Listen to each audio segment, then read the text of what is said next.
આજરોજ ડભોઈ તાલુકાના કુંઢેલા ગામે વિકસિત ભારત સંકલ્પ યાત્રાનો ધારાસભ્ય શૈલેષ મહેતા પ્રારંભ કરાવ્યો અને ગ્રામજનો દ્વારા ભવ્ય સ્વાગત કરવામાં આવ્યું હતું। આ પ્રસંગે ધારાસભ્ય શૈલેષ મહેતાએ ભારત સરકાર અને ગુજરાત સરકારની વિવિધ યોજનાઓ છેવાડાના માનવી સુધી પહોંચી લોકોના જીવનમાં સુખાકારી અને વિકાસ સમૃદ્ધિ લાવે એવા દેશના માનનીય પ્રધાનમંત્રી નરેન્દ્ર મોદીના વિકાસ સંકલ્પથી લોકોના માહિતગાર કરી યોજનાઓના લાભોના માર્ગદર્શન સમગ્ર ડભોઈ મત વિસ્તારમાં આપવામાં આવી રહ્યા છે।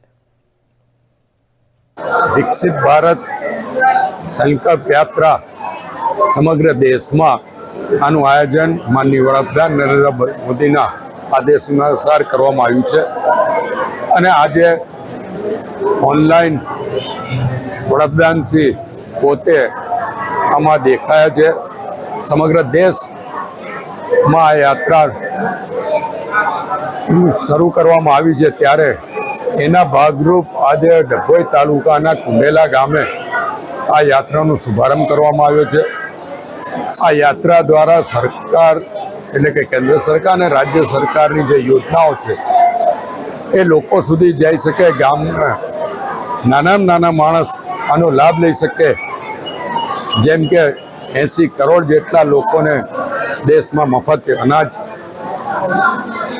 ઝૂંપડાવાસીઓ, કાચા મકાનવાસીઓને પાકા મકાન આપવાના પ્રધાનમંત્રી આવાસ યોજના અંતર્ગત, બહેનોને ગેસના બોટલોનો લાભ જેથી એમનું આરોગ્ય સુધરે।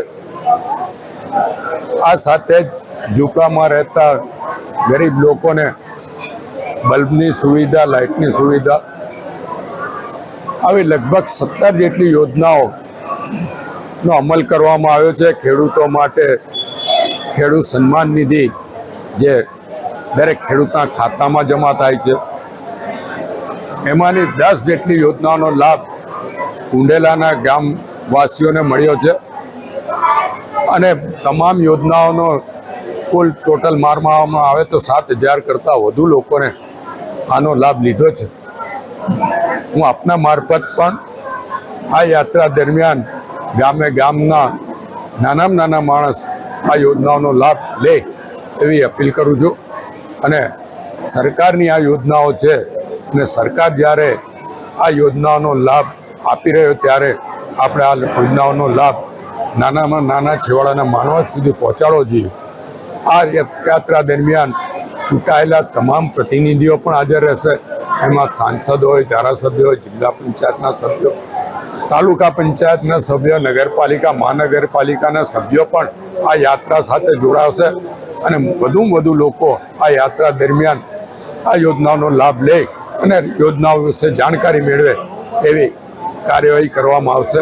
હું અપેક્ષા રાખું છું કે નાનામાં નાનો માણસ આ યોજનાથી વંચિત નહીં રહે।